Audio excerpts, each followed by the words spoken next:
Politics is a space which is largely bereft of a lot of the psychological understandings that society has gained about how the human mind works, about what it's been endowed through evolution.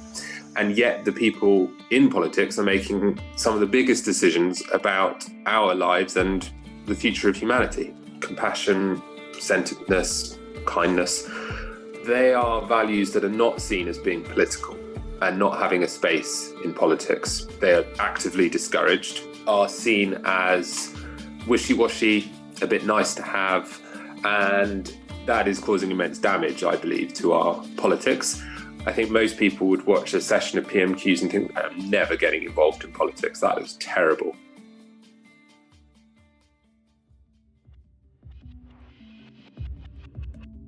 Today, I'm speaking to Matt Hawkins. Matt is a social and environmental justice campaigner and the co-director of Compassion in Politics. Yes, especially at this time, compassion in politics sounds like an oxymoron, but their aim is to truly put compassion, cooperation and empathy at the heart of politics. And since setting it up in 2018, the organisation has grown and now has the support of 50 UK parliamentarians from 6 parties and academics and activists including Noam Chomsky, Cerys Matthews, Helen Pankhurst and Ruby Wax.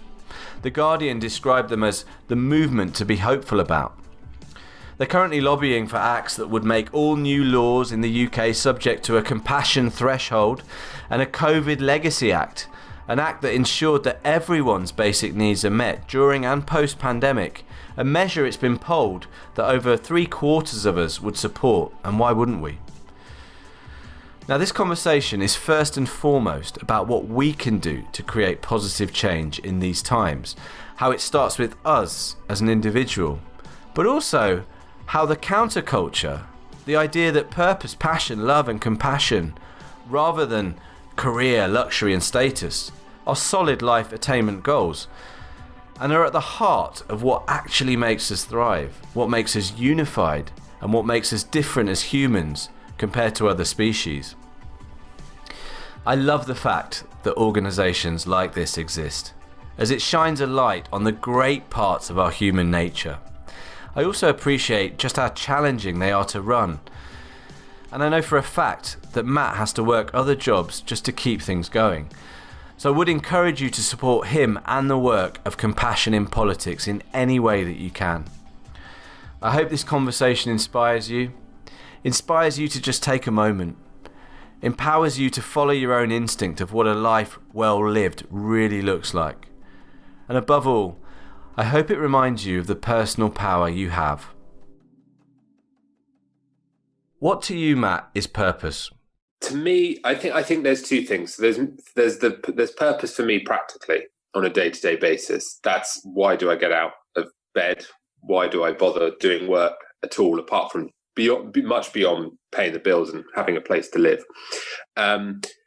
So to me, it's about what inspires me, and it is about, as cliched as this sounds, it's about helping others and trying to do my little bit in my little part of the world to spread a bit of a message of kindness, and also to help to sort of pass on some of the lessons that I've learned from work and from reading and from meeting amazing people who we might come on to talk about. So that's the very practical thing. I think on a sort of grander philosophical, theoretical level, I think it's something that everyone will discover for themselves. What I've sort of realized is that you can't take what you're brought up being told is purpose or what society tells you. You've got to try and find that for yourself, and it'll be different for everyone. But that's an exciting journey to go on. Why do we need to have your organisation? Why your organisation is called Compassion in Politics? Why do we need to lobby for compassion, Matt, when we know compassion, kindness, presence are scientifically proven to be good for us, and they are crucial in this age of the environmental imperative if we're to make any progress? Why do we need to lobby for compassion? I mean, I think partly you've put your finger on it there, and that we or certainly certain circles and sections of society, psychologists obviously in particular, know the immense power and value of compassion, centeredness, self-compassion as well, kindness. But they are values that are not seen as being political and not having a space in politics. Worse than that, I would say they are actively discouraged and are seen as overly sort of wishy-washy, a bit nice to have, and that is causing immense damage, I believe, to our politics. I think, secondly, that knowledge of psychology, or that psychology has given us, about the way that the human mind works, about how it responds to compassion, has never been introduced into politics. Politics is a space which is largely bereft of a lot of the psychological understandings that society has gained about how the human mind works, about what it's been endowed through evolution. And yet the people in politics are making some of the biggest decisions about our lives and the future of humanity. And that, to us, seems incredible.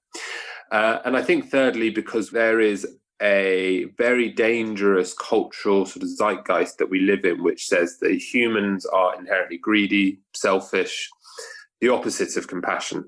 And that stems a lot from the kind of economy that we live under, certainly. And that encourages people to behave in a way that actually, sure, we can all be greedy, we can all be selfish, but it's the context that matters. And humans can be encouraged to work in quite different ways and be very cooperative and compassionate. And so we want to build the structures that encourage that type of behavior.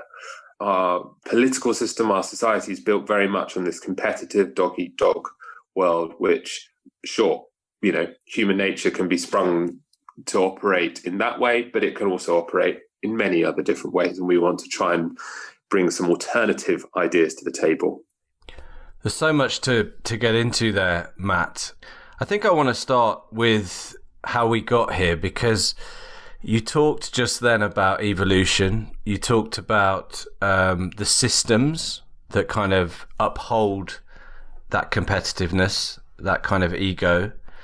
But this isn't new science. Maslow was talking about, the fully realized top of the tree is when you start giving.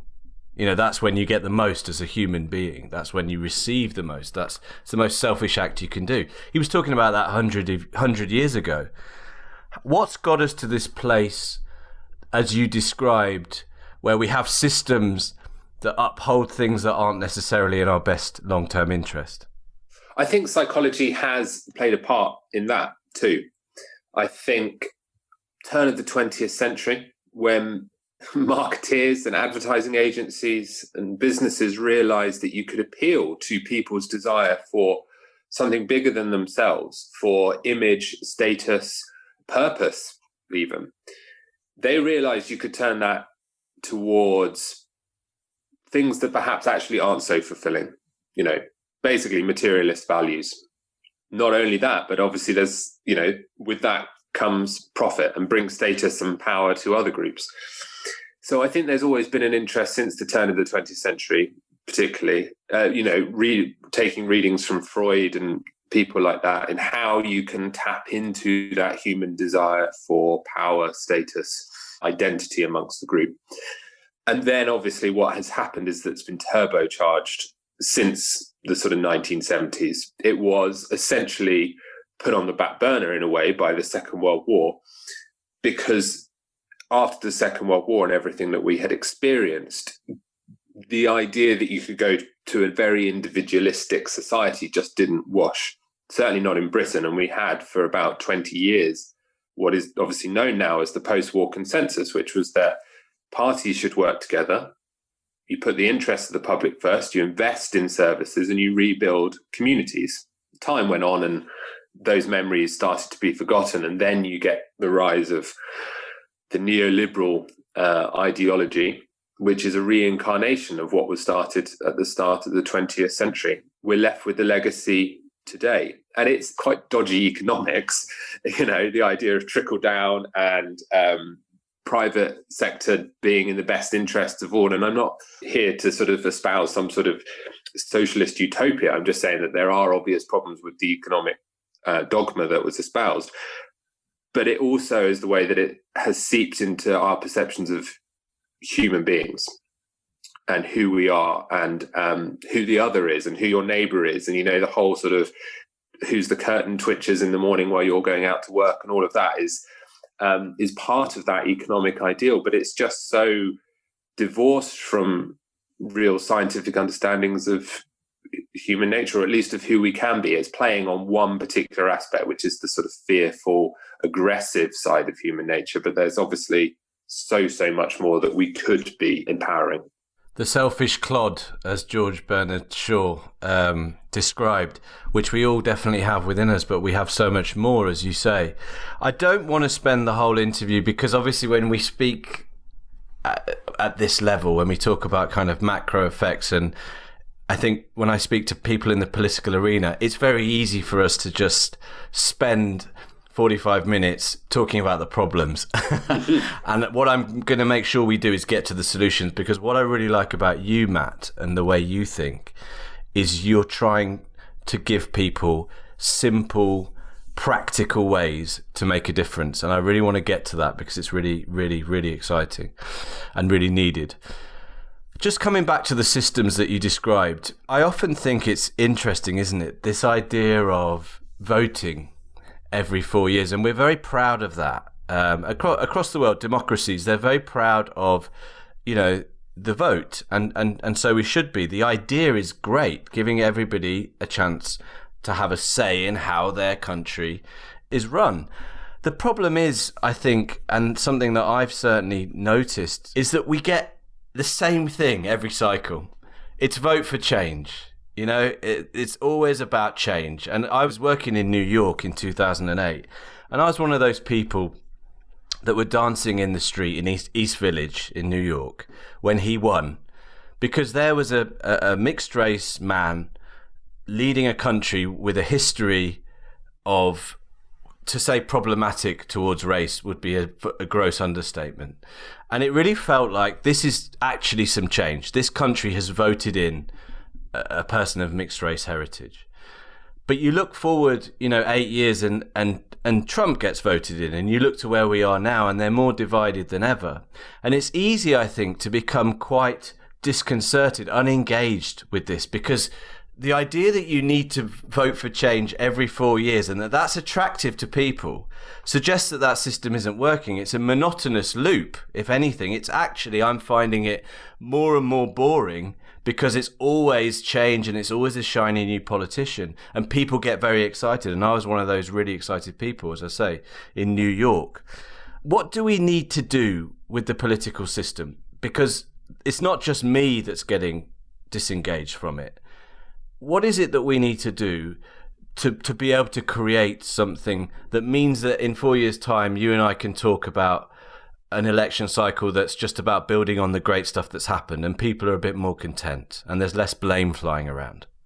I think I would say one thing to start off with about the Obama election you're referring to, which is in the sense of which things do change, which is, as you absolutely said, the fact that he was elected is and was a major moment for political history in America. Obviously, it should have come a lot earlier. It shouldn't have been so difficult, but it happened, and that is powerful. And it affects, what's deemed acceptable and what's seen as the values that are held by that society. And obviously, Trump then reset them. I think there's a few things, though, that need to happen. One is political reform. And the problem with political reform is that it isn't immensely exciting. It is not something that politicians have any great need to commit to, because, as you say, it's a 4 or 5 year cycle. They're considering what they can do in immediately. Can I build a hospital? Can I deliver a Brexit deal? Can I build a new train line to Birmingham? All these things that look amazing, or potentially look amazing, but actually aren't delivering systemic change to society. So that is why Compassion in Politics exists, partly, is to try and instill some of those changes. So as an example of the sort of things we want to do, we want to introduce compassion training for politicians, introduce psychology training, set up systems where politicians are much more regularly meeting with and liaising with members of their constituency from a range of backgrounds, debating set up in Parliament from this oppositional one side against the other to a flat circle where people can sit in quiet and deliberate and not shout and holler at one another. Those are the types of things. And I think once you change the way people work with one another and change the way that they work with their constituents, you might get a change in what their priorities and values are. I think the other thing is expectation management, particularly in Britain, actually, and particularly in America. I think you don't see this so much in Scandinavian countries or, say, in New Zealand, but everything has to be the best. You've got to have the right answer. It's got to be the best. You are right. The opposition are wrong. There's no grey area in our politics in the West, I don't think. When was the last time politicians said, you know what, we don't know. We're trying our best. We really are. We have your interests at heart. This may not work. You wouldn't hear that, but that's the reality. We live in a globalized, very complex society. The amount that a politician can do to change society in 5 years is very limited. And yet they set themselves up, and we expect them to deliver transformation. Countries actually where there's coalition governments, where there's proportional voting systems, where they have to work together much more, where you have to accept opposition views and you have to be a little bit more circumspect in what you're saying is doable. I think you disappoint people less. They won't get so angry if you're honest with them. And I think we need to move to that kind of politics. I think digging into what you're talking about, and I've read up on what you've discussed in the past, and what you've just outlined there is really about human change igniting political change. Politics is almost the symptom, well, it is the symptom of being human and how we organise our humanity, or at least it is in theory. And it seems to me that you're talking about human change that can be the catalyst, of course, individual responsibility. You've just talked about Scandinavia, New Zealand. These countries all have one thing in common, and I just want to put a suggestion to you. When I look at this problem, it seems to be that instead of an ever closer union, we need an ever smaller union. These countries you're talking about all have one thing in common. They're all kind of sub 10 million, 5 million population. There's something in the idea that we get smaller, and it goes completely with the psychology you've just talked about. The idea that we've got to be the biggest, we've got to be the best, we've got to start the next unicorn or billion-dollar company. Actually, we don't need that as human beings. We need the opposite of that. We need to be smaller. We need to be more considered. We need to be more collaborative. We need to be more community-driven. We need to know what's good for us. Do you not feel that being smaller and reversing this trend of being bigger and unifying everything, it would be a first step in trying to solve a lot of these problems? Yes. I think, people need a sense of belonging and community. And I think there's a lot of talk in politics about how can we define Englishness or how can we define Britishness. It certainly speaks to a problem, which I think people don't know what their community is, their neighbourhood, their culture. And people do need that. They need to feel a part of something bigger but identifiable. I think in the political sense, it's about devolution. It doesn't have to, obviously, national determinism. If Scotland, Wales decide to go separate, that's obviously with them, and you'd hope it would go well. But I think it can also be done through a genuine devolution of power and responsibility, and the idea that you make decisions closest to the people that it affects. The reason I guess it's complicated is because I think there's clearly certain issues like climate change and refugee crises and pandemics that require international cooperation, things that go beyond borders. But you can't do it in a way that doesn't give people the sense that they have responsibility and power within their community. And I think we've seen that to an extent with COVID, where people have basically been sent home to their communities and their neighborhoods, and they've had to sort of organize together and check on one another, and they've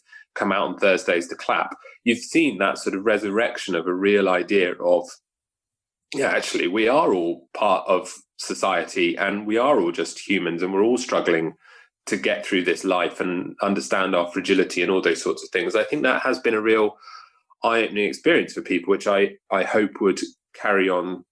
I think actually Germany as well, there's an interesting, there's a question. I think there's a model there in Germany, not a small country, clearly, but they do have, these regional authorities and, a coalition government again. So where you do get a sort of sense of the pride and the community in the different states. Basically, and the longer answer is I think it can be achieved without that separatism, but as an integral part of a bigger whole. I think it's interesting, isn't it? Because if I think about my family, my little family, I've got 2 young children.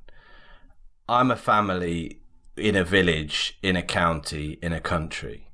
Now, I'm very connected to my family. Obviously, I see them every day and we're related by blood. But it doesn't mean that I'm any less connected to my village, to my county, to my country. And I wonder whether the solution is a form of devolution that recognizes we're all one species, recognizes we're all traveling this journey as Homo sapiens together, but allows us to band more in a smaller community so we're tighter with the people around us. And that allows us to have that connectivity that maybe is diminishing.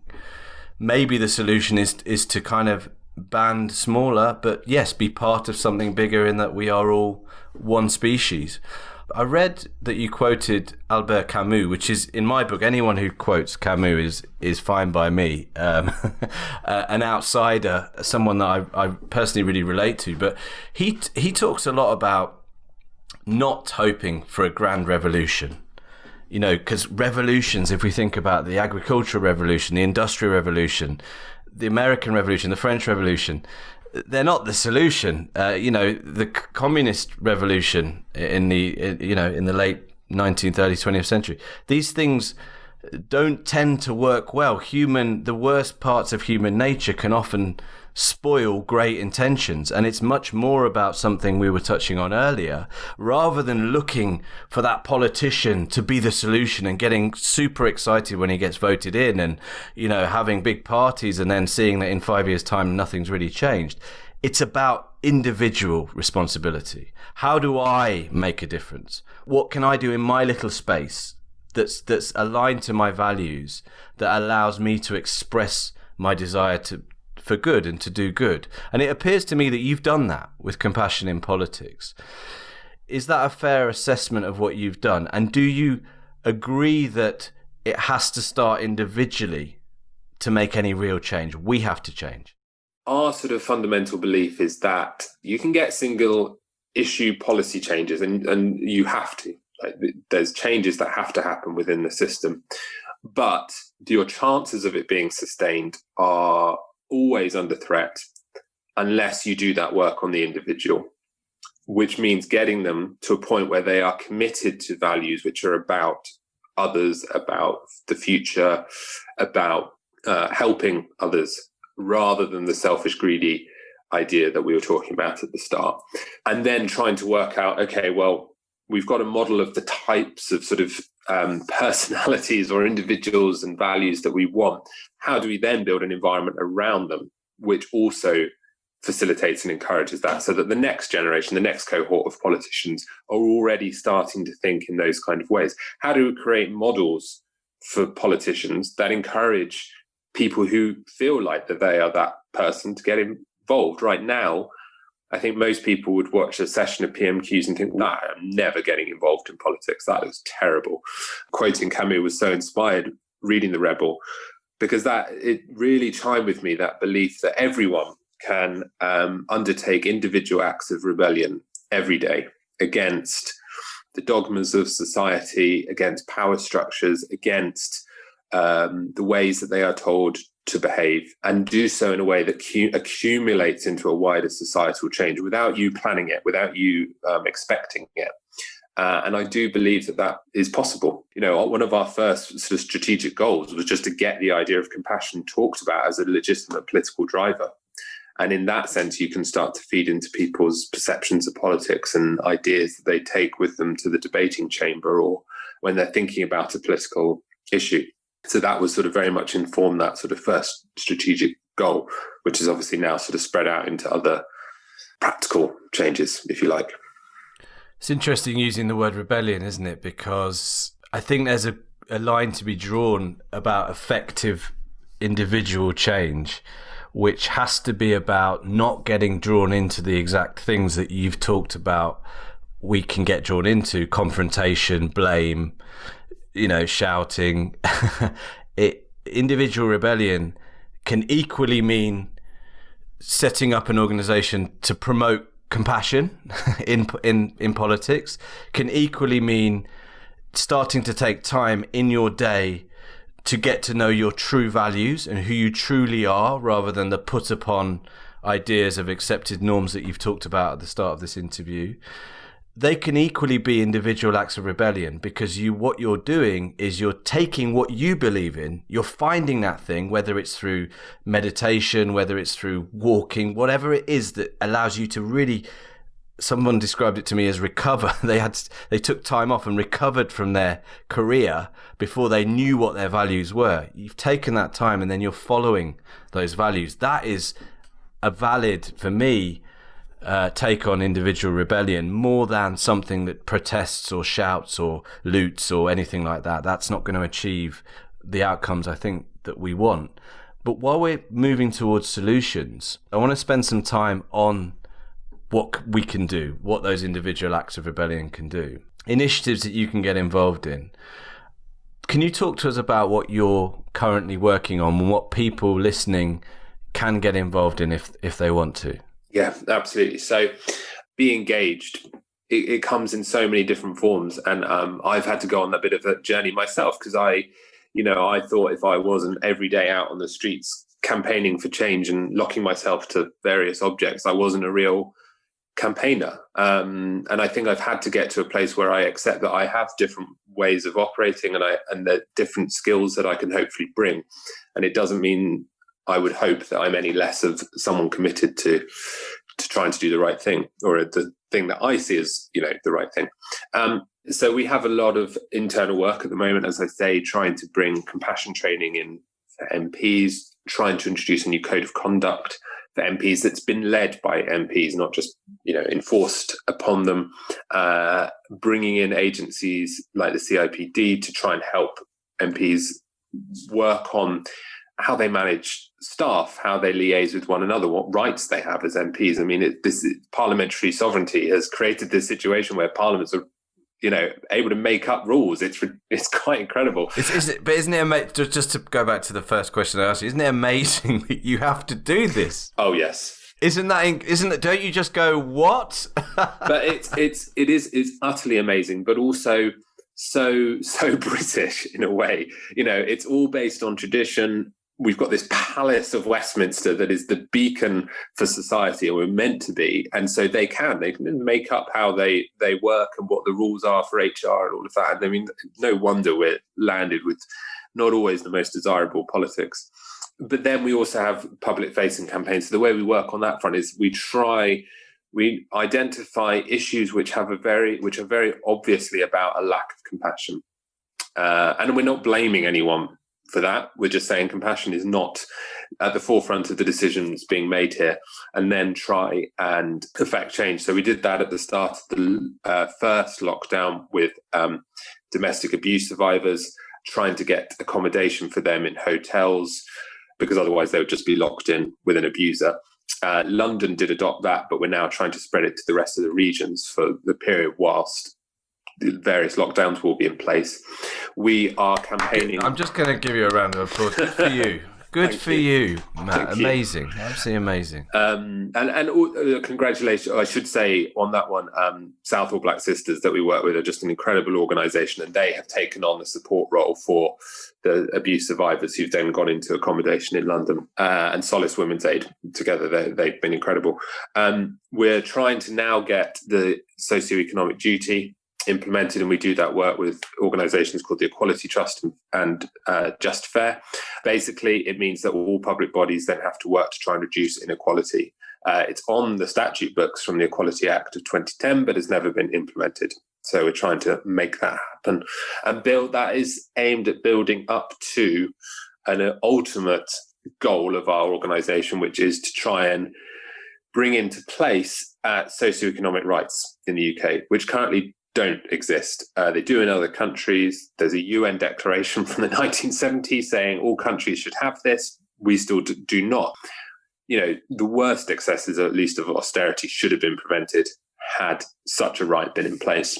And just yesterday, we also launched a new campaign with More United, Women's Institute, Centenary Action Group, and a few others against online abuse, which fits very much within our kind of, what we were just talking about, that throwing insults at one another, the divisions in society, the images we have of different groups. How can we bring people a bit closer together? But obviously the target of this is really getting the social media companies to get their act together and protect their users, who anyone who's seen The Social Dilemma will know are making huge profits out of those individuals who sign up, and then they're kind of sometimes, very often, being left to just have abuse hurled at them anonymously, which is obviously terrible and has been very clearly now linked to depression, anxiety, and some suicides as well. So those are the things we're doing. There's different ways. You go onto our website and find different ways you can get involved. Some of it's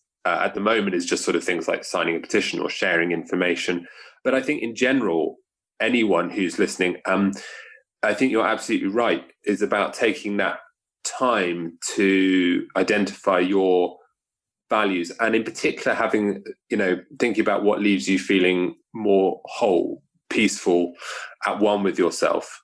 And if you can identify those sorts of things that inspire that feeling within you, to try and build that more into your daily life, and those things that might make you feel a little bit more empty or disconnected from other people. And it's hard. It's really hard work. It's not easy when society tells you to be one way to then actually think, oh, maybe I should find my own way. No one should believe that that's easy, but it can be really transformative, both for the individual and society, as we were just saying. It's funny, you raise social media, and you've clearly been doing some amazing stuff that's highly needed. I did some work some time ago with teenagers and the effect that social media was having on them. The rise in self-harm, you can almost track to the day back to when smartphones became proliferally available to teenagers, 2012, around that figure, when they started being able to afford them. The rise in self-harm linked to hospital admissions has just tracked it exactly. So you talked at the beginning of this interview about advertising and the start of the 20th century, and kind of this psychological link between our worst elements of our human makeup and what advertising can plug into to make us consume, which then supports a gross domestic product rather than a gross domestic prosperity agenda.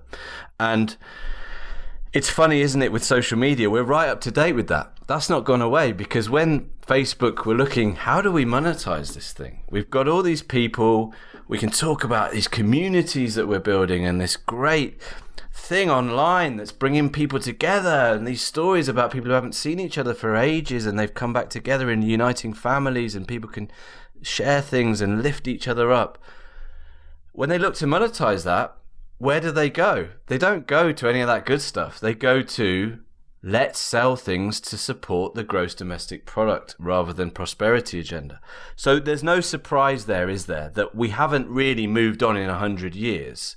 And these new forms of business, these tech, they're called tech businesses, are ultimately just new ways to get eyeballs for advertisers. And we're living those problems. I think I wanted to bring this to you, actually, Matt, because I'm going to sound about 300 years old now, but you are a young man. You're in your mid 20s, are you? I'm guessing. Early 30s, 31. Are you? Okay, you look very young.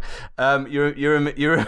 That was such a brilliant setup. The whole thing, I loved it. Yeah. And when I think about what I was doing when I was 31, it wasn't what you're doing by any means. Given what we've just talked about, the concepts of time, and maybe we haven't made much progress, are you hopeful with the future that you're going to have, and that the way we're moving, that we are making some progress, or do you despair?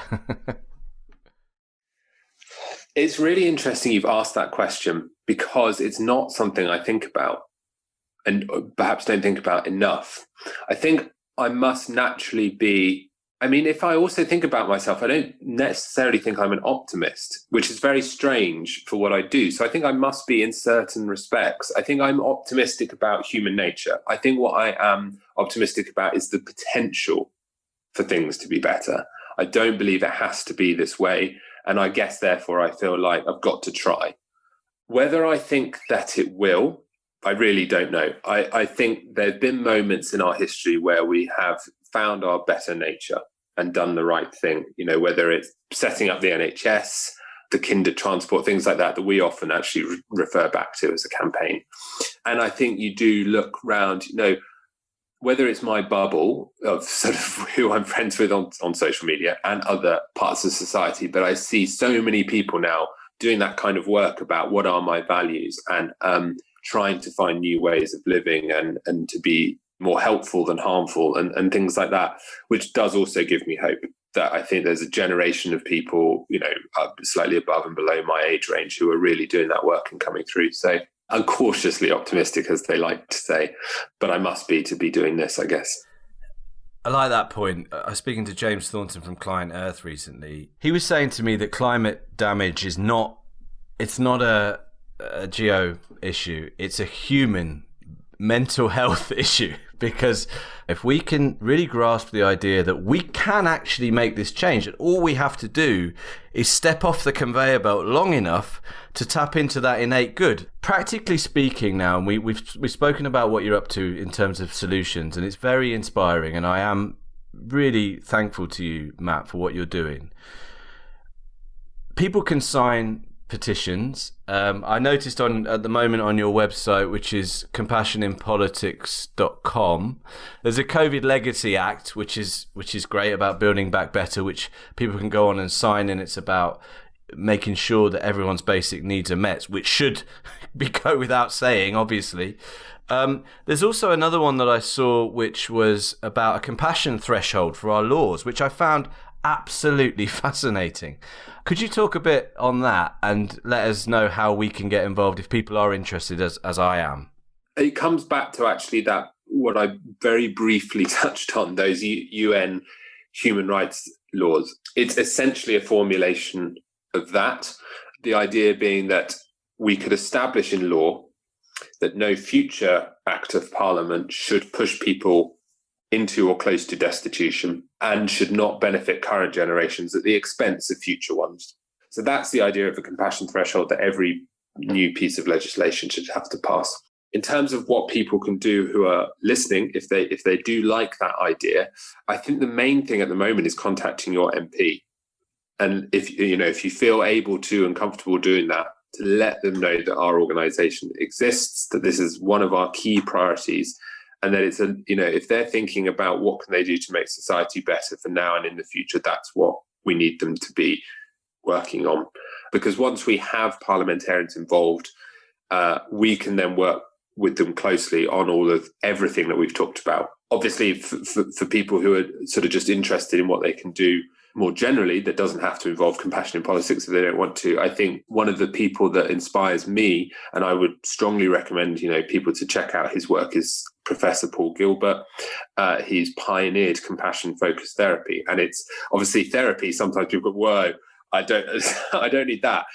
Everyone can benefit from his stuff and the work that he has done. And Kristen Neff in America as well, self-compassion work. Both brilliant people, amazing stuff that they've done. And it just, for me, it was that opening up of, wow, this is the brain I've inherited from my evolutionary past. This is how I can try to get a bit of hold on it, that what we can do to try and get a bit of calm stillness in our life and identify the work that we want to do. So strongly recommend you go and check those people out.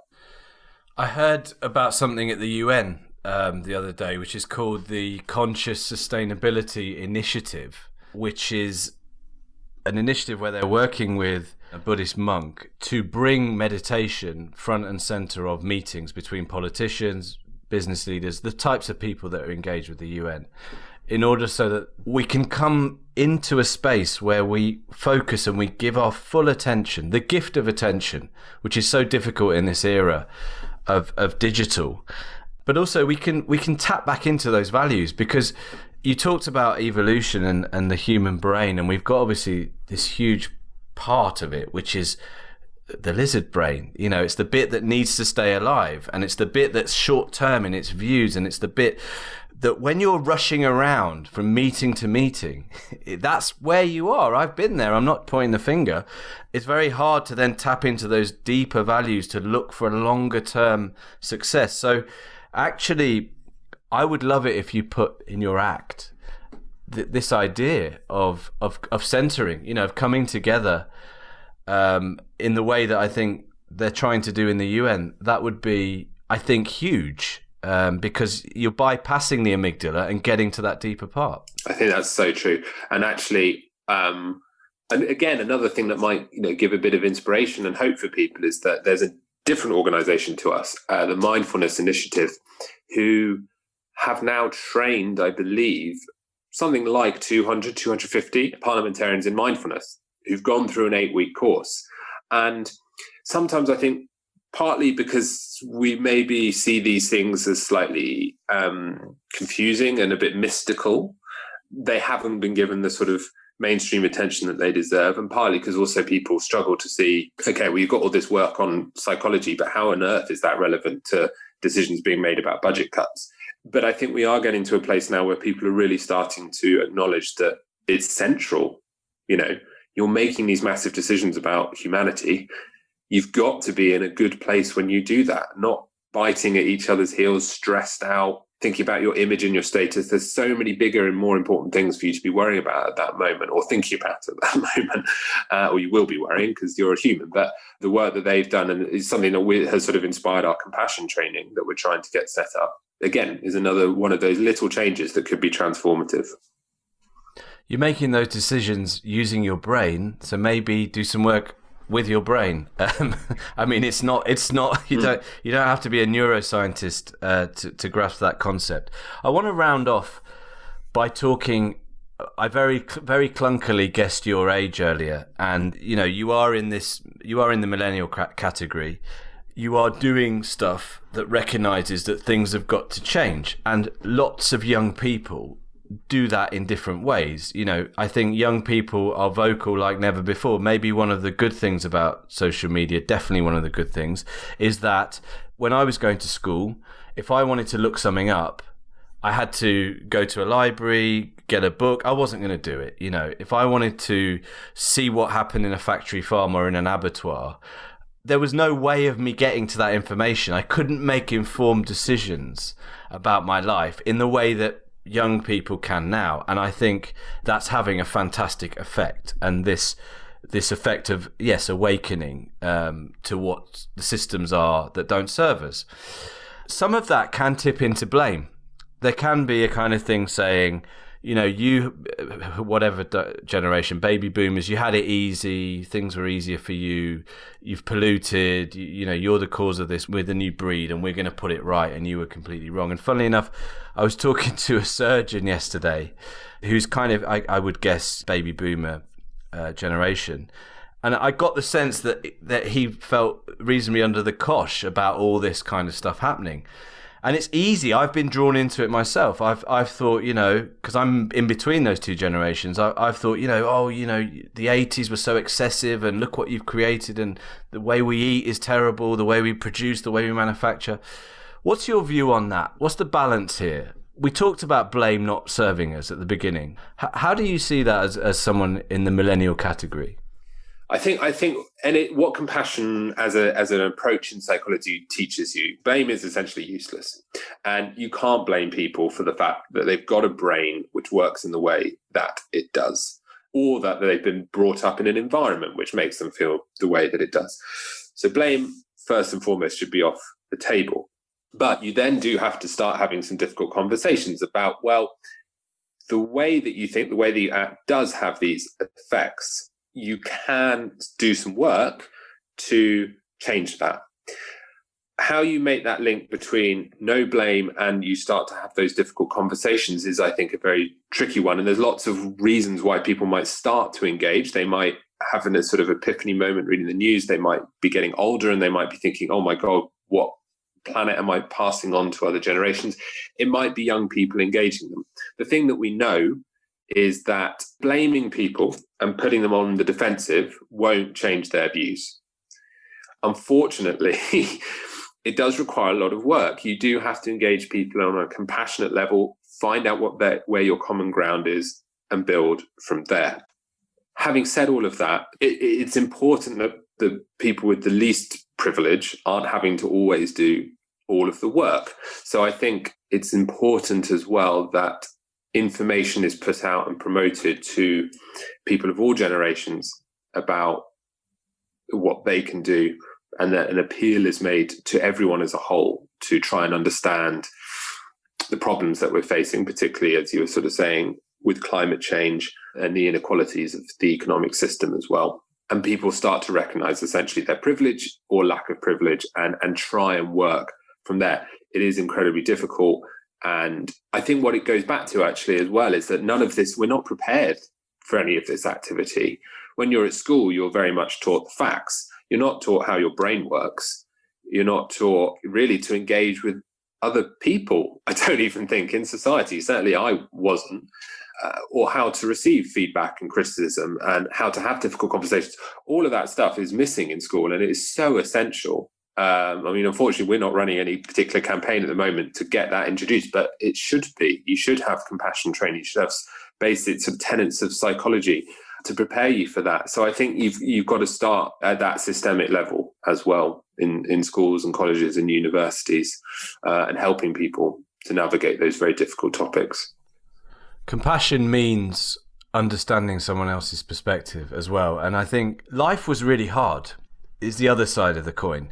You know, if you think about what happened in the 1970s for that generation, the lights went out. They couldn't make ends meet. And we think of this utopian time where, you know, education was free and housing was cheap. Actually, they had 17%, crazy levels of interest. And they came out of the 70s and into the 80s, and yes, they had this boom in excess and Thatcherism and opening up the markets and all that kind of stuff. And they were excessive. But when you think what they'd been through in the 70s, it's kind of, you start to understand, or maybe have a bit more understanding of what they went through and how life wasn't very easy, and how the lights did go out and people's industries and jobs were being closed down left, right and centre as, you know, industrialization bit and the fruits of industrialization bit. So I think having some understanding for other people's journeys is part of compassion. And I think it's very easy to say, well, it's fine for them. But actually, as we split our communities up and as we split families up and become ever more urban, we're losing touch, aren't we, with that older generation and getting that perspective. So I think compassion is the key word, and blame is the most effective way to extinguish blame is to understand. I guess one thing is to say that you will make judgments about people. That, you know, the part of your brain and evolution, again, is to do that, because you've got to make assessments of people and whether they're friend or foe and things like that. And should you fear them? Should you not? That is going to happen. But what you've got to try and not do is bring that with you. Don't blame yourself for making judgments, but try not to be judgmental. And also, what we've just had in this conversation where we've been talking about those groups, naturally, we've used the labels of those groups. And of course, we know that labeling doesn't help. Once you put someone in that group, they're going to act like they're in that group. It simplifies the language and the narrative. So it's hard to navigate society without labels, but we've got to try and establish if they're useful.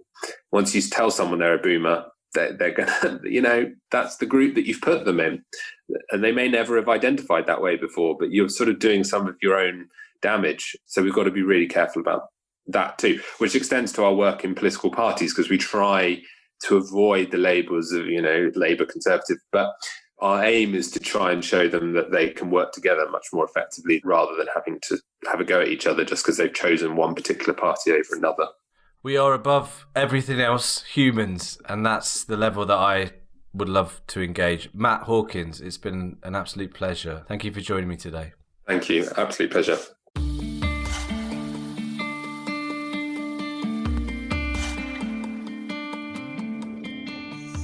Hi, Roann here again. I just wanted to ask a simple favour. Now, since I set out to do this podcast series, my ambition has always been to provide a new narrative, a different storyline that gives people permission to act on their own terms. A message that's perhaps counter to the accepted norms that maybe don't serve us. And I'm doing this because I believe, in fact I know, there are people who are unsatisfied with the way things work at the moment, what's expected of them, what's going on around them, what's going on in the world, what they need to do every day just to make a living and survive. Now, I believe that everyone has the right to live and work from a place of purpose. And so I'm trying to get this message out to the benefit of as many people who need to hear it as possible. So I wanted to ask you, if you find these podcasts useful, whether you'd be willing to recommend Self-Centered to just one other person that you think might benefit from listening this week. I'd really appreciate it. I hope they'll appreciate it. I hope you'll feel good for doing it. And I'd just like to thank you again for listening and supporting the series so far.